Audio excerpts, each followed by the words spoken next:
นสู่พิรมสุขสันต์ฝากความหักคงหวังตั้งต่อด้วยกันใจซื่อตรงคงมั่นหนนี้เปรพันเปลี่ยนไปแต่บัดนี้ข้านี้เปี่ยวใจให้คู่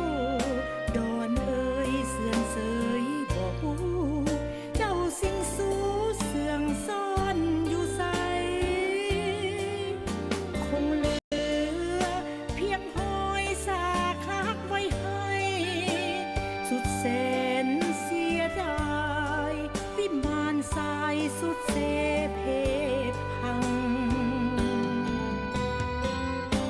ตะวันเขื่อนค้อยคำแรงแสงอ่อนหมูนกควรคืนห้างนอนสู่คอนโดนดินทินหลังอ้าวนอเฝ้ารอจดจ่อใจหวังวอนสายน้ำของหลังสั่งนำพาสู่ตาวคื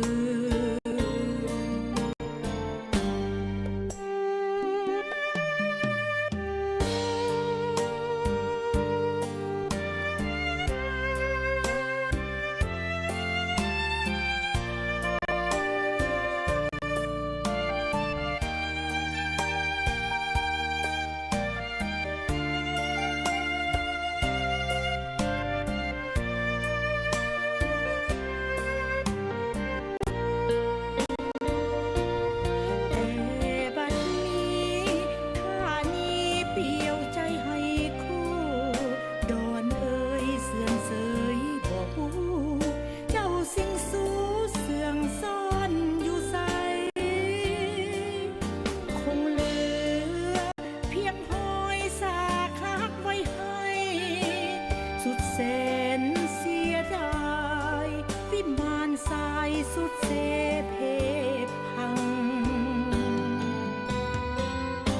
ตะวันเขื่อนค้อยคำแรงแสง